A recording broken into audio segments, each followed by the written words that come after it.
It's another birth story episode, and this one is packed. You have got to hear this one.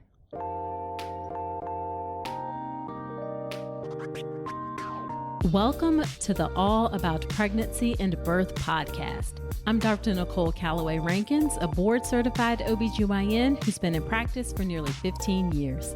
I've had the privilege of helping over 1,000 babies into this world, and I'm here to help you be calm, confident, and empowered to have a beautiful pregnancy and birth.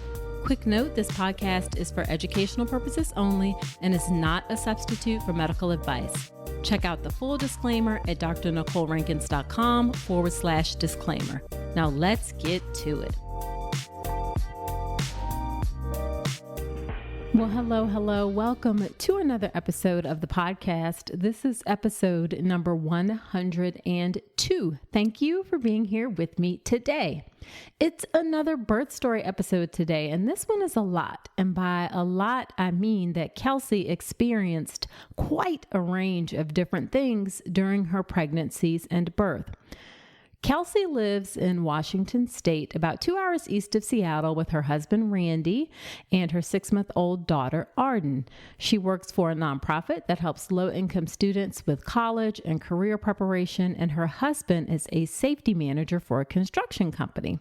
They have a small hobby farm with cows, chickens, pigs, and honeybees.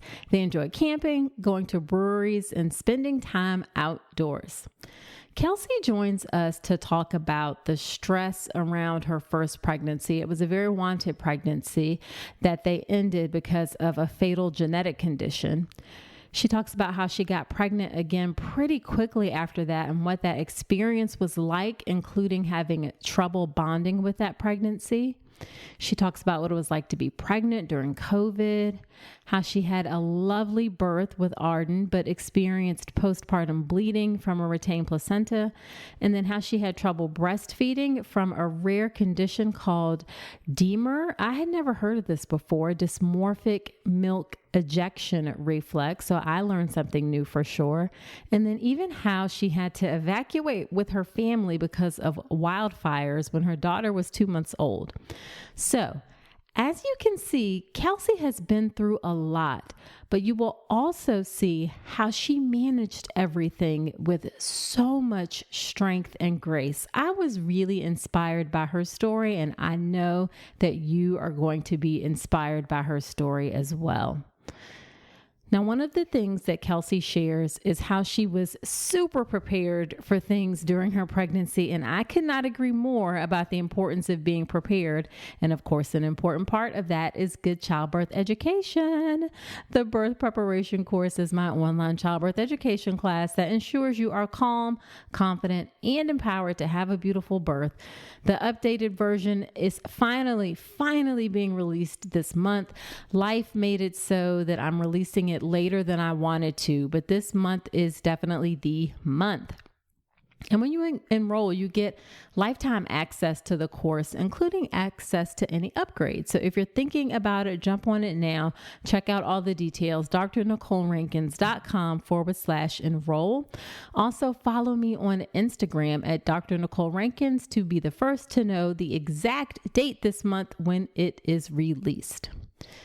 All right, let's get into the amazing birth story with Kelsey.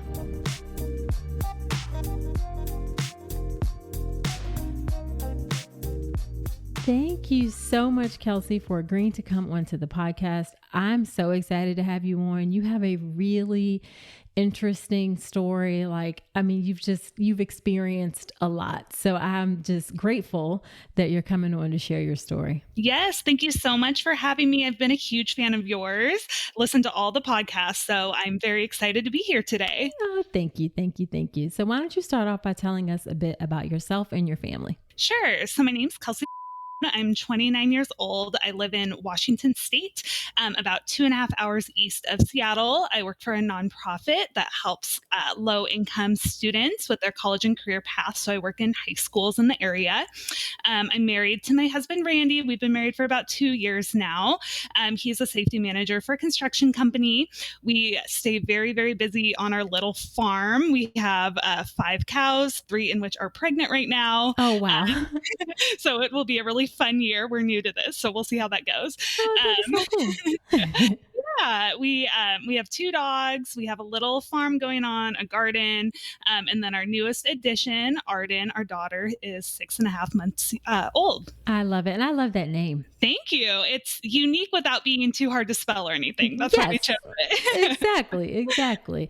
So we're going to talk about Arden's birth, but we have to start and talk a little bit about your first pregnancy, because that certainly informed how your pregnancy went with Arden. So you actually ended up ending your first pregnancy at 15 weeks because you discovered that the baby had some severe chromosome problems. So what was that like for you? It was very, very surprising. So we started trying for our first baby around March, April of 2018. We got pregnant instantly. So that was a huge surprise. Didn't really have any complications at the beginning of that pregnancy, a little bit of bleeding, but that sounded normal in an early pregnancy. I didn't have my first ultrasound until 10 weeks. So we had a little bit of a wait between, but I had some morning sickness and some bleeding, and I just thought, this is normal. This is great. So we did all of our planning. We picked out names and started the nursery and told all of our family and friends. We were so excited. And then we got to our first ultrasound at 10 weeks, and they were a little reluctant about telling us the results of that ultrasound. They said, for the most part, everything looks fine, but we are seeing some fluid buildup behind the neck. Mm. So we want you to come back for I don't even know how to say it, the NIP. Yes, for that ultrasound at 14 weeks. So, but they said, this is normal. This can happen. It's no big deal. We'll see how those results come back. So don't worry about it too much. But of course I was worrying. I had a horrible gut feeling that, this wasn't going to end up well for us, but we tried to stay optimistic. We ended up taking announcement photos to announce on social media and everything. We wanted to announce on Father's Day, which was between that wait period, and I just had a sinking feeling that we shouldn't do it. So we decided not to announce, but again, most of our family and friends knew. And we just had the longest wait of our lives for those 4 weeks, waiting for that next ultrasound. So when that ultrasound came up, my husband actually had to work out of town. So I went to the ultrasound on my own, and it started out really normal. I went in, spoke to the ultrasound tech, talked about our weekend and whatever else. And then all of a sudden she went completely silent. And I tried to hold a conversation with her, and she stopped the ultrasound and said, "I have to go get your doctor." And I knew at that point, obviously something was wrong. I couldn't tell. I didn't know what I was looking at on the screen, but her demeanor definitely let me know that my gut feeling was correct, and something was definitely not what it was supposed to be for that pregnancy. And so the doctor came in. And my doctor was out of town. So I actually hadn't met my OB at this point yet. I had a different OB that came in and speak to me. And they just let me know, there's a significant fluid buildup behind the neck. In the first ultrasound, we weren't really sure. It could have resolved itself, but it's getting much worse. It's called a cystic hygroma, is what they explained to me. And there's a very, very good chance this pregnancy will not make to term. And so I kind of just disconnected at that point. I was again by myself. My husband was out of town for work. So I processed that on my own. Um, and they decided to send me to University of Washington Maternal Fetal Medicine. Mm-hmm. We do have a clinic in the city that I live, so that was convenient, and they wanted me to go the next morning. So I knew it was pretty severe if they scheduled that so quickly, especially after waiting all this time for these ultrasounds. Right. So my husband again was out of town, so I called my mom, and who lives 4.5 hours from me, and let her know what was going on. And she dropped everything and drove to my house to stay with me for the night. And she came with me to that first appointment with maternal fetal medicine. Oh gosh, that's a lot. Yes, it Yeah. was very, very stressful. I think in that moment, I disconnected so hard to that pregnancy and just thought, oh my gosh, I can't believe it. I felt like I was living in someone else's body during that Right. process. Right. So you made the difficult decision that you were going to end this very challenging pregnancy. Yeah. So my husband and I spoke about it, and we actually spoke about this before I even got pregnant, what we would do with genetic testing and what happens if the baby has Down syndrome or, any of those variables. Oh, that's interesting because a lot of people don't talk about that ahead of time. So I am a notorious planner. So I wanted to plan out every single thing that could happen. Right. So we did already speak about it. And, we thought, okay, well, let's just go with the flow. Neither of us have any type of history of any of this. Sure. So we didn't think it would come up at all. So when I first found out that something was going on, they weren't sure what the diagnosis was. They threw out Down syndrome, but they said it looked much more severe than Down syndrome. They threw out trisomy 13, Turner syndrome, and I think a couple others too. And they said it's probably one of these based on the severity, but we're not sure which one. And none of those are compatible with life. So we did speak about it and said, if that's what they're saying, we have to make that tough decision. We didn't want to make that decision. We never thought we would have to make that decision. But we did speak about that before going into my maternal fetal medicine appointment, just so we kind of were on the same page. Gotcha. And then did you get any type of did you get amniocentesis or anything? Or were they like pretty certain, or were you comfortable with like, I understand what they're saying, that this is not compatible with life, and you were comfortable with that? Yeah. So once we did another ultrasound, I did another one at the specialist, and that was much more in depth. They pretty much reassured that there's no way that this pregnancy will make it to term. It's extremely dangerous if you try to make it to term. They were pretty certain that the cystic hygroma would burst. And so they were very, very nervous about just leaving it. They considered, if you are choosing not to terminate, we want to send you to University of Washington in Seattle to be monitored. And, we are very, very concerned about you just walking around having this going on.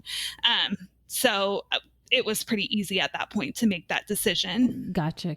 And then, was it within the span of a week, or how many days from when you first found out to when you had the procedure? So I had my original NIPT ultrasound on, I think it was a Tuesday, and I had my maternal fetal medicine appointment on a Wednesday. And then at that appointment, they pretty much scheduled the D&E for the next morning. So it was within 3 days that we went from not knowing anything to having the procedure. My mouth is legitimately wide open. Like that is so crazy fast. And then on one hand, it's like, I'm not saying in a bad way, like you kind of want to move things along, but I can only imagine like the mental, like what that felt. I mean, it like on one hand, it's like you're getting resolution, but on the other hand, you're getting resolution, like exactly. Like, oh my goodness. So was the procedure itself uncomplicated and the physical recovery okay? Very uncomplicated. So I went in, my husband came home, thank goodness. So he came home, my mom left. We had the procedure at, I think it was 8 a.m, first thing in the morning. Physically, it was easy. It was probably 40 minutes, check in, check out. But mentally it was really, really tough. Sure. When I walked into the OR to check in, I couldn't even let her know who I was. I couldn't speak. I was just so distraught and upset and just couldn't believe what was happening. So it was very, very tough mentally. Sure. And then were you offered any resources from within the healthcare system to like help with the mental piece of that? Not really. Yeah. So they gave me a little bit of paperwork about a support group, I think. And that was about it. And I didn't pursue it. I just kind of went along with my recovery. The recovery was really quick. And then I think I had an appointment the next week with my OB to just check and make sure everything was healing okay. And she recommended that I would see a therapist, but I never did at that Gotcha. point. I just was like, I can handle this. I can cope by myself. And that turned out to not be the case later on. But in the moment, I think I was just so struck by everything that happened. I couldn't even process it. Sure. And then you had to tell everyone about, or tell people something about what happened. Yeah. So a lot of people knew at that point. We just told them we had a loss. We didn't go into details. I was embarrassed, ashamed, guilty. I didn't want to explain it to people. It was a lot easier to just say a loss. So we told a few people, and then I think it trickled out because people stopped asking, but it was really tough to have all those people know and not really want to go into details about what we had gone through. Sure. So how soon after that did you get pregnant? Quick. So after the D&E, I actually didn't have a cycle again afterward. My OB said, that's normal. It can take a few months. This was in June, late June, that all of this happened of 2019. And by September, I got pregnant again. So there was a few months in between. I didn't have a cycle in between there. And back to me being a planner beforehand, I planned out all my cycles. I knew exactly when I was ovulating. I tracked that stuff like crazy. And I didn't at this point. I really, I didn't really want to know. I just kind of thought, okay, let's just let things figure themselves out. It obviously wasn't the right time. So let's see what happens. And then in late September, I was at a work event and I started getting really bad cramping on one side. And I don't get cramping ever. I don't get cramping with my periods or anything. So I knew something was going on. And I had only had this cramping one time before, and it was implantation cramping for my first pregnancy. Mm-hmm. So I knew, and I just was at that event like, oh my gosh, I'm pregnant. I know I am. I ran to the bathroom to see if I was bleeding, and I wasn't, but I just knew something was going on. So I ran home and took a pregnancy test, and I wasn't pregnant. It was negative at that point. But I think I took one the next morning, and I had the faintest little line on the stick. And I was like, oh, I have felt no excitement, no joy. I felt terrified. So I have a lot of guilt now because of that. Oh, I mean, it was a lot. I feel like that's a completely natural response because the first time was so crazy. So, I mean, I'm guessing were you just thinking like, is the same thing going to happen again? Exactly. That's exactly what I just could not go through that process again. And I remember it was in the morning, I took the test and I just threw the stick down to my husband and just said, here. And he was like, oh, this is great. This is exciting. And, I made this big elaborate announcement to him the first time. And this time I was like, here you go. I don't know what's going to happen this time. I'm trying not to, I mean, in hindsight, it's like, but I can totally I can empathize with that 100%. Yes. So I'm sure I had a glimmer of excitement, but I mostly felt just anxiety about what was about to happen. And I just couldn't imagine going through this again, especially making it to the safety zone. I was in the second trimester and I thought that's when everything got better and everything was good to go. And so I just thought I cannot go through this for another 3 months again, where I just, hope for this exciting pregnancy and then get disappointed. So, Gotcha. Gotcha. I was very, very guarded, and I didn't tell anybody. And I just thought, we'll see what happens. I'm not going to get excited like the first time. So I Sure. feel like the first time definitely hindered my experience. It took a lot of the joy away from what I think a lot of other women get. So that's been really tough for me too. I can understand that. Then was there ever a point during your prenatal care when you felt better, like when that anxiety let up at all? Yes. So they took care of me from the beginning with the second pregnancy. I went in very early and I did the blood work. I had early ultrasounds. So I definitely had a lot of reassurance this time. I think they were also a little nervous because I got pregnant so quick afterward, and they didn't know if this would happen again. It ended up being Turner syndrome for the first pregnancy. So pretty rare. There was no family history of it. It was a girl because that only occurs in females. So they thought, this is a fluke, but we're going to watch you from now on just to see if this happens again. So I did have a few ultrasounds early on. Everything looked good.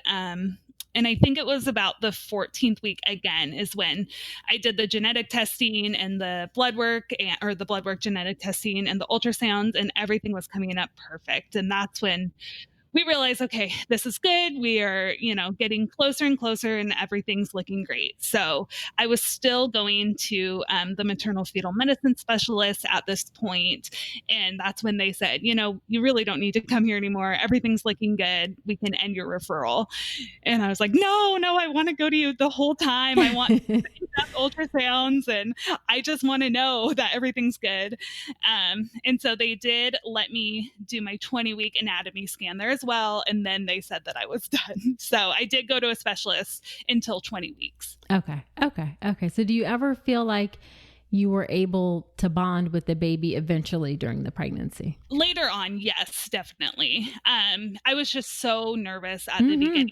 And I jumped into things so quickly, I think, in that first pregnancy, that it really took me a long time in the second pregnancy to come around to choosing names and planning ahead. Like I didn't want to jinx anything, I guess, if that makes sense. Yeah, absolutely. Yeah. So we didn't tell anybody until 18 weeks is when we announced. So we waited quite a while. And that's when we announced to our family and everybody all at the same time.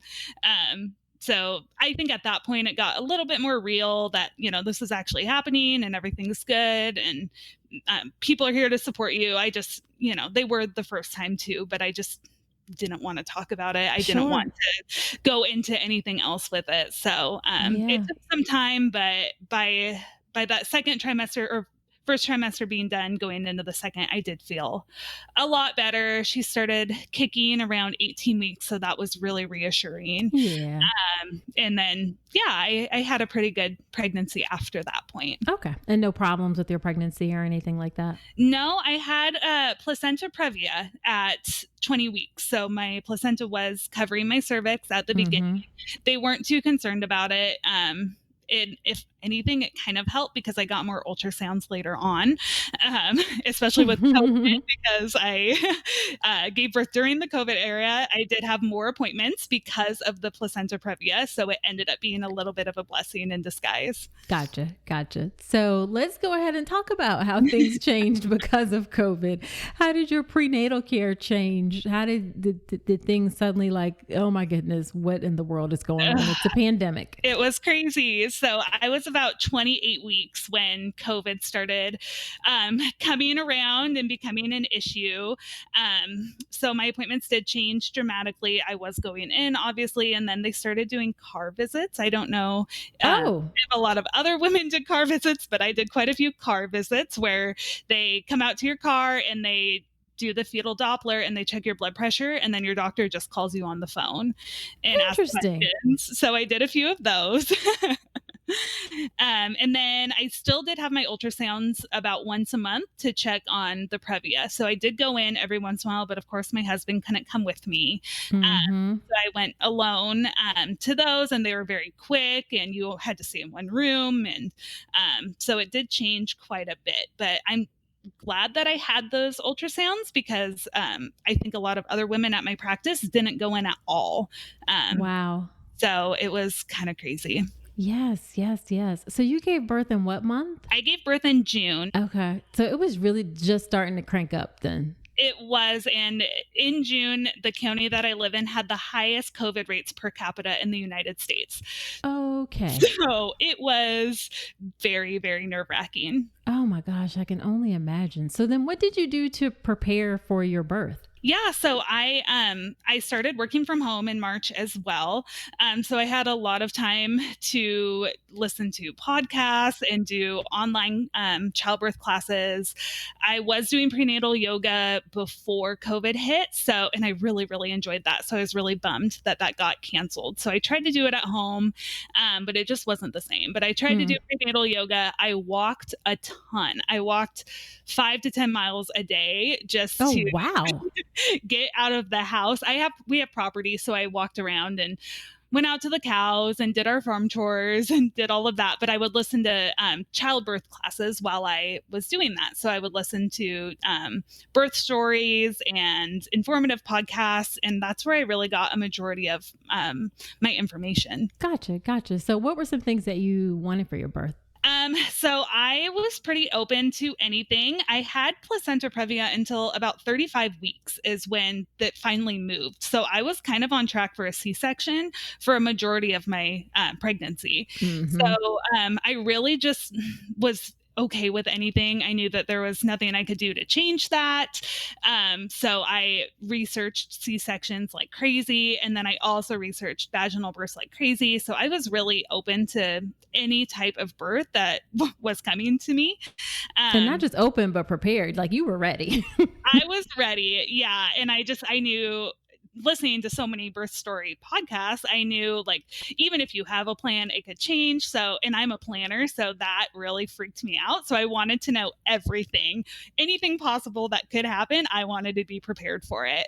Gotcha. So I found that stories were the best way to prepare, just listening to what other women had gone through and just being prepared for anything. I really didn't want to be induced because I heard so many horror stories about these terrible inductions and how long it took and turned into emergency C-sections. But listening to more podcasts about it and listening to more perspectives, I came around to that idea as well. And that ended up being necessary because, because you did end up being induced, correct? Yes. Yeah. Yeah. So tell us about that, your induction and your labor and how your birth went. Yeah. So at the end of my pregnancy, I was cleared to have a vaginal birth.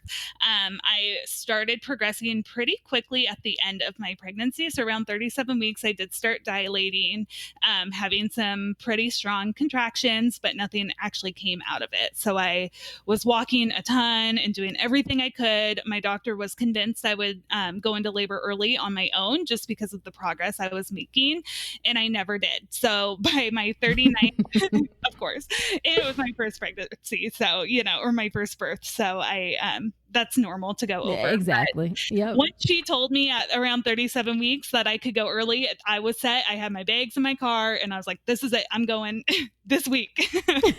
But it did not happen that way. I made it to 39 weeks. And at that appointment, I was already 3 centimeters dilated and 100% effaced. And I was ready to be done.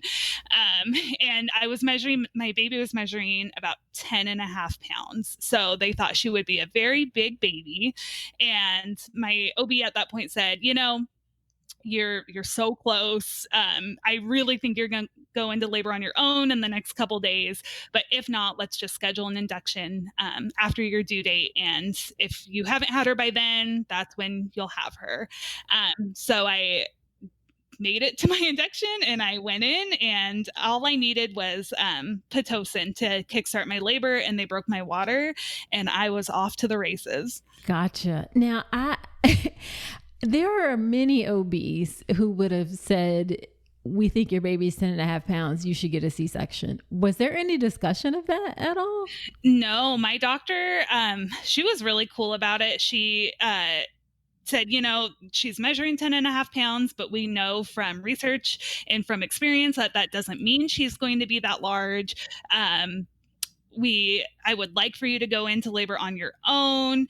I really don't want to do a C-section on you unless we absolutely have to. So she was pretty confident that it would all work out, and it ended up working out just great. But I was nervous about delivering a 10.5 pound baby. Gotcha. And how much did she actually end up being? She was 8 pounds, 8 ounces. Okay. So ultrasound, and that's still respectable. So that's like, you can't fit a lot of newborn clothes in an 8-pound baby, but not quite 10 pounds. It shows you how off ultrasound can be. Definitely. Yeah. And I was a 10-pound baby and my husband was a 10-pound baby. So we were pretty convinced she would be 10 pounds, but gotcha. Not too bad. Yeah. So the Pitocin, I mean, it wasn't very long. And did you get an epidural? I did. So I went in for my induction on a Sunday evening around 6:00. They had to do the COVID test, so that slowed things down. I did the COVID test. It took about an hour to get those results back, and then they started my Pitocin, broke my water pretty much immediately, and then I got an epidural an hour or two later. Contractions weren't as terrible as I was expecting. I really went into childbirth thinking this is going to be the worst and most painful experience of my entire life, and I am not going to be okay. And so, Kelsey, you were like, this is.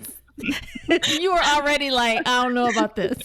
Yes, I just knew. I was like, if it's better than that, then great. But I think it's going to be the worst thing I ever do. So I was super negative about going into it. And then the contractions weren't that bad. They were strong with the Pitocin, but they weren't the worst thing I've ever felt. They were tough, but by the time I couldn't breathe through them and cope through them, that's when I got the epidural.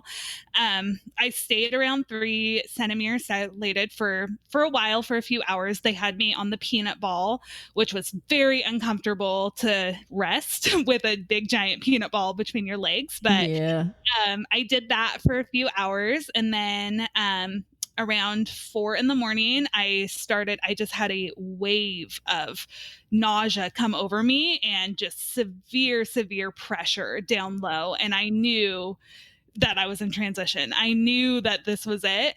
And it happened really quick. My doctor said when I came in and she broke my water, she's like, yeah, you'll have the baby by tomorrow night. So it usually takes about 24 hours, blah, blah, blah. But at 4 a.m, I knew that was it.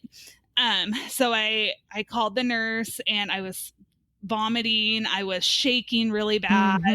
I was like, I think this is it. I think it's time. And she checked me and I was 10 centimeters dilated. So we were ready to go. She had to call my doctor because it was 4 a.m. to deliver my baby, and she got me all set up to deliver. She wanted me to do some practice pushes, but the baby's head was already coming out. So she basically told me, don't push, keep her in. We have to wait for your doctor to get here. So by the time my doctor got there, she ran in her pajamas, scrubbed in, and I had Arden in 2 pushes. So it was quick. Wow. That is nice. I'm assuming it was nice. Some people get overwhelmed with that, but did it feel good that things went pretty quickly and smoothly? It did. I was anticipating, again, the worst, but I anticipated to push for a really long time. And so the fact that I thought for sure that would be the hardest part, and the fact that it wasn't was really, really nice. When she was born, I was absolutely shocked that it was so quick. I kind of forgot about everything else going on in the room. She was beautiful and healthy and strong, and I couldn't believe it. Oh, that is wonderful. And I assume your husband was there with you? He was there with me. He was able to stay. They only COVID tested me, but if as long as I was negative, he could stay as well. So Gotcha. And so then tell us what happened with the placenta. Yeah. So after Arden was born, you have to obviously deliver the placenta. And it was taking a really long time.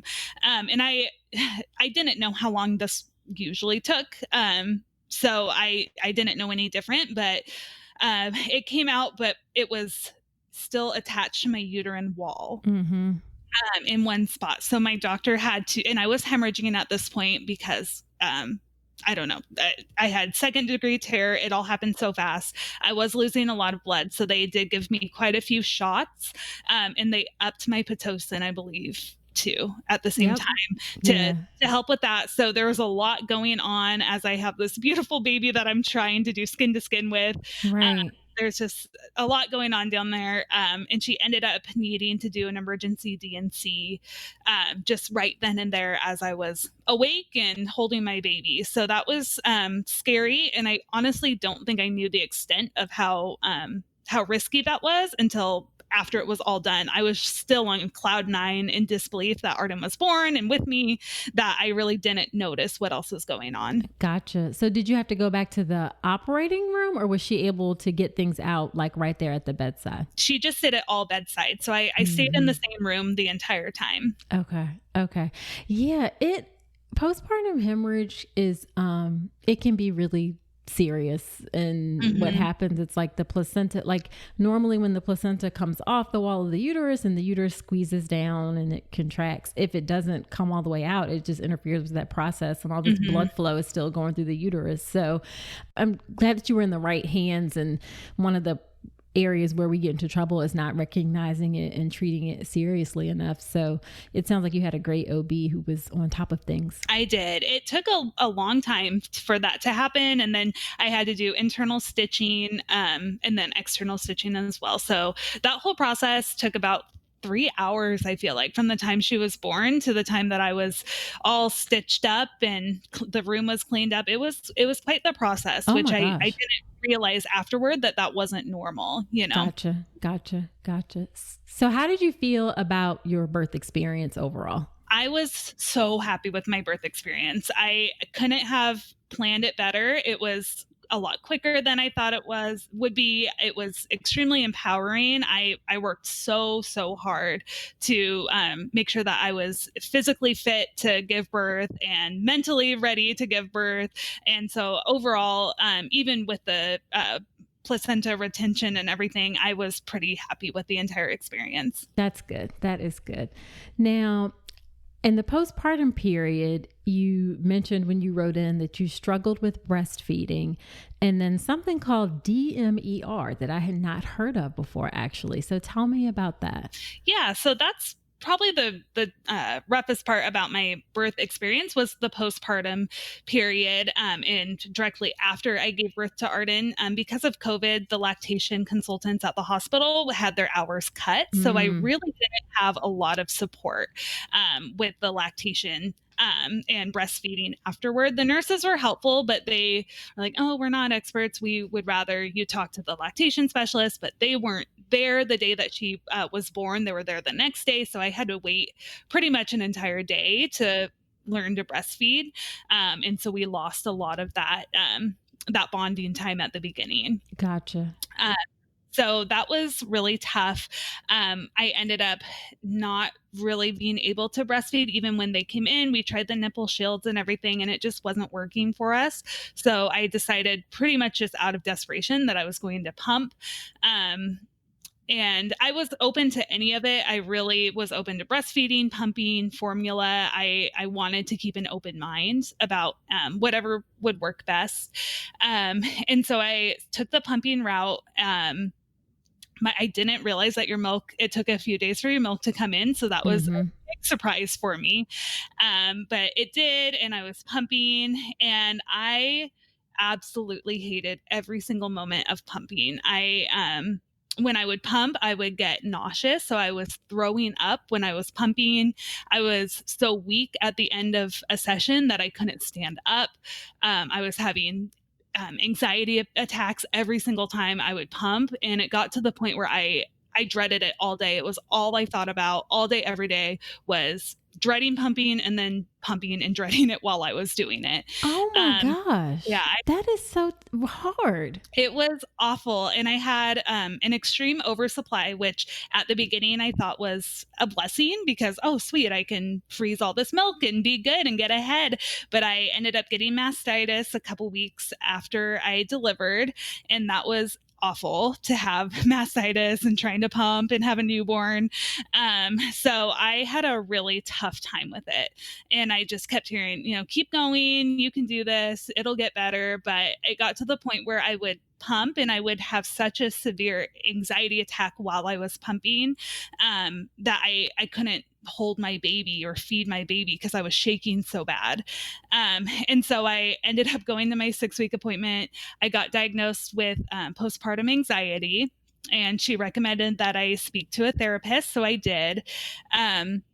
We spoke through the pumping and how that was a big trigger for my anxiety. And then I heard of DMER, DMER, or dysmorphic milk ejection reflex. So it's basically something that the letdown or the milk ejection triggers.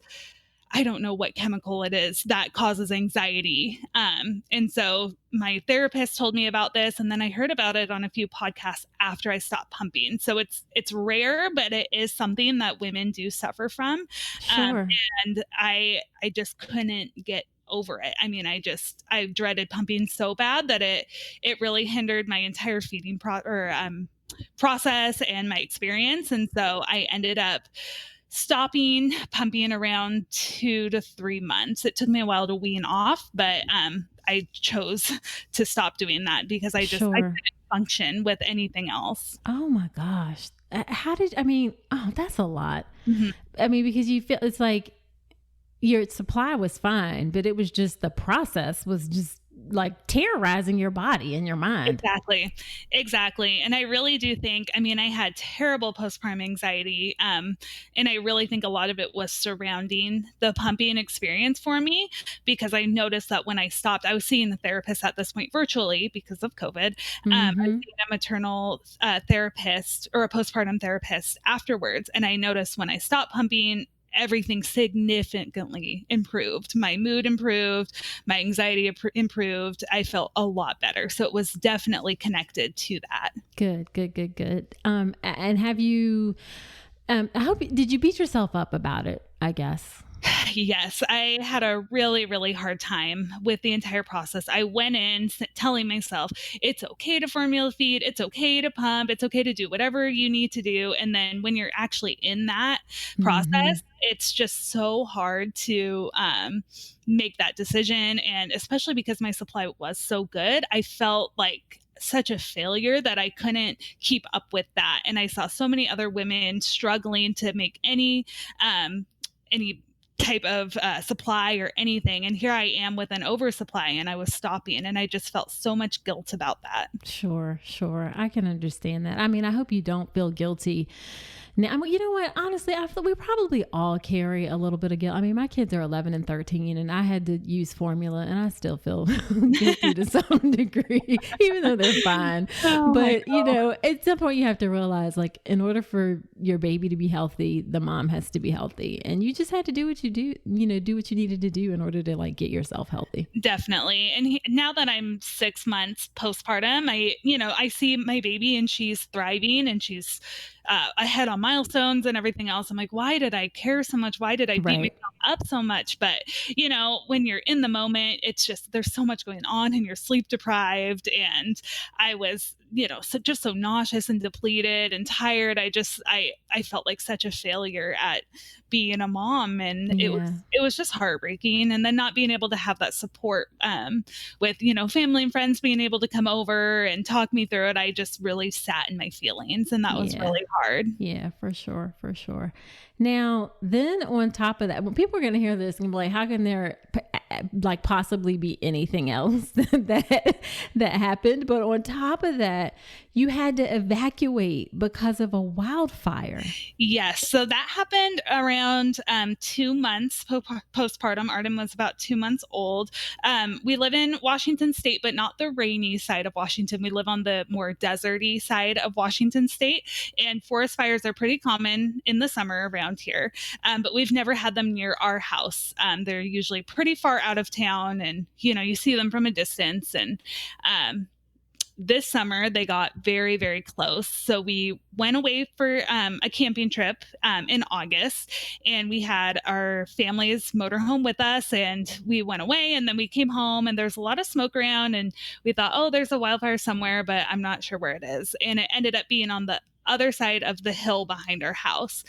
And so I was unpacking our motorhome, and we were getting ready, and then you just start seeing the flames cresting over the hill straight down to our house.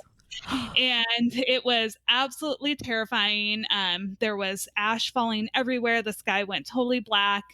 And so we started slow. I mean, I had a 2-month-old at this time. So I was trying to, do bath time and bedtime and do all this while my husband's frantically watering our yard and getting our cows situated and trying to get them out of here. And we're packing up our stuff. And it was just awful. It was like an out-of-body experience. So we ended up getting the call that we needed to evacuate. Thank goodness we had that motorhome with us still, that we were borrowing from our family. So we ended up just packing everything back in there, our dogs and our daughter and all of her stuff, her sound machine and her milk and everything. And we ended up just staying the night at my husband's work for the night, just because it was far away and we could let our dogs out in the parking lot. And we had family that offered, but we just have so much going on with like our dogs and the baby that we felt bad intruding on anybody else. So we stayed in the motorhome for another night. We tried to get our cows out, but all the roads were blocked off. So we had to leave our cows and just kept the sprinklers on. And it was just awful. It was very, very stressful. Luckily the next morning they diverted it so it didn't get any closer to us, but it was about a mile away. So it did get very close. Oh my gosh. So how long, could you go back the next morning or did you have to stay away longer? We were able to go back. I don't actually think we were allowed to go back the next morning, but we did go home because we could see that it was pretty far away and our road did get unblocked again. So we did go home. Gotcha. The next day. Gotcha. Yeah. Gotcha.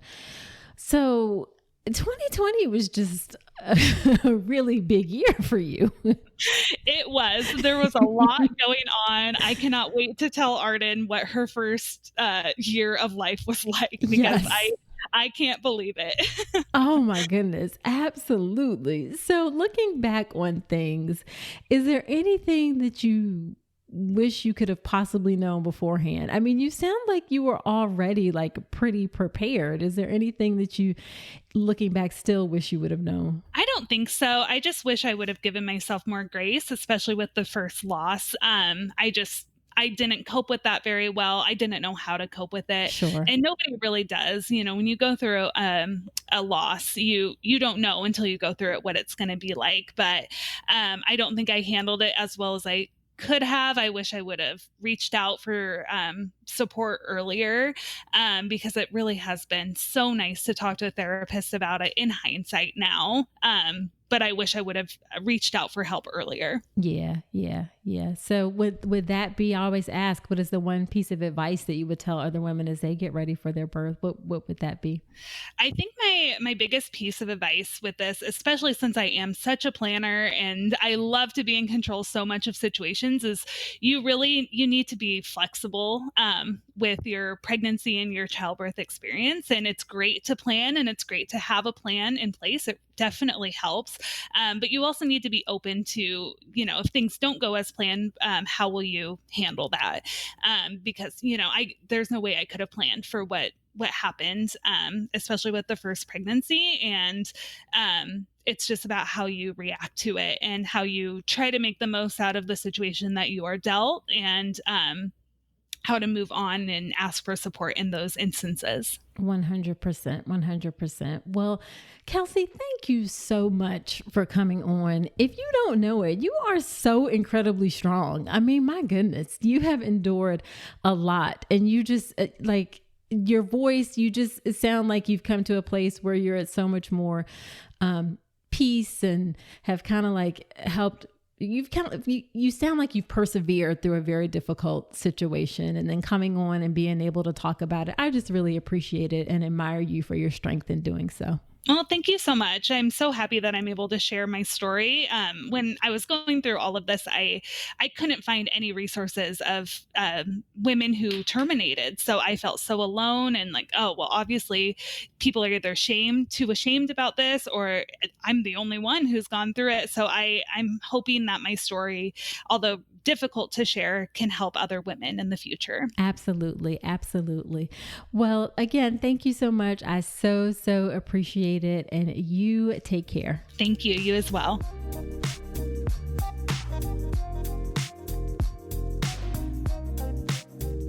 Didn't I tell you that that was going to be amazing? Wow, wow, wow. I am really grateful that Kelsey came on to share her story with us. Now, after every episode where I have a guest on, I do something called Nicole's Notes, where I pull my top 3 or 4 takeaways from the conversation. There were so many points that I could pick from this episode. It was actually hard to narrow it down, but here we go with Nicole's notes from my conversation with Kelsey. Number 1, most genetic conditions that occur during pregnancy are spontaneous. There are a few things like sickle cell anemia and cystic fibrosis, muscular dystrophy that can be inherited. But again, the vast majority of genetic conditions that pop up are spontaneous. It's common for people to say that there was nothing in my family. I don't understand why that happened, but it's actually most likely the case that there isn't anything in your family. These things just pop up for reasons that we don't always understand. Now, the good news about that is that it's not likely to recur again. Now, that may not be helpful in the moment, but it can be reassuring that the next time around, whatever genetic condition affected the pregnancy, it's not likely to happen again. Number 2, ending a pregnancy can be a very emotionally difficult and complicated situation. And this is why I will always say that the government should have little to no say in the decision for a woman to end a pregnancy. This is something that she can and should decide in consultation with her doctor. There's a lot of misinformation out there about terminating a pregnancy, like partial birth abortions up until the end of pregnancy. That really does not happen. And I will eventually do a podcast episode on abortion. It will be the same evidence-based presentation of information that I always do, not persuading either way. I just want to present a factual representation of it. So stay tuned for that episode in the near future. Number 3, I was really glad to see that her doctor did not push induction because the baby was suspected to be big. ACOG, the American College of Obstetricians and Gynecologists, recommends that in the absence of diabetes, we don't offer cesarean unless the baby's suspected weight is 11 pounds. Unfortunately, not all doctors adhere to that, but as you can see, some do. And I also appreciate that her doctor and hospital took that postpartum bleeding very seriously. Postpartum bleeding is one of the leading causes of maternal mortality. So just kudos and shout out to her doctor for providing that great evidence-based care. And then 2 more quick things. I told y'all I had a lot of things from this episode. So 2 more quick things. It's perfectly okay if you want to be induced. Sometimes there can be some backlash against induction, but as long as you know what's involved, you know the risk or the benefits, what you're getting into, you can make a decision that works best for you. So don't feel bad. Don't feel guilty if you're even thinking about you want to be induced. And then the final thing, just a gentle reminder that fed is best. Kelsey had trouble with breastfeeding in a unique and way that I had never heard of. I always called breastfeeding a labor of love. It's not always easy. So do your best to take care of you, take care of your baby. Remember that fed is best in the end. All right, so there you have it. Be sure to subscribe to the podcast and Apple Podcast, Google Play, Spotify. There's Amazon. Amazon has podcasts. You can listen to podcasts there as well. And I would really appreciate you leaving an honest review in Apple Podcast in particular. It helps other women to find the show. And if you're not like in the Apple universe, I am not in the Apple universe. I am team Google, team Android all the way. So if you are not in the Apple universe and you want to let me know about the podcast, then shoot me a DM on Instagram. I'm on Instagram at Dr. Nicole Rankins. I always love to hear folks' thoughts about the podcast, or screenshot yourself listening to it and post it in your story. And tag me in it at Dr. Nicole Rankins. I love to repost those in my own stories. And also don't forget about the birth preparation course, my signature online childbirth education class that ensures you're calm, confident, and empowered to have a beautiful birth. Check out all the details of the course at drnicolerankins.com/enroll. So that is it for this episode. Do come on back next week. And until then, I wish you a beautiful pregnancy and birth. Thanks so much for listening to this episode of the All About Pregnancy and Birth podcast. Head to my website, drnicolerankins.com, to get even more great information, including free downloadable resources on how to manage pain and labor and warning signs to look out for after birth. You'll also find information on my free online class on how to make a birth plan that works, as well as everything you need to know about my signature online childbirth education class, the birth preparation course. Again, that's drnicolerankins.com, and I will see you next week.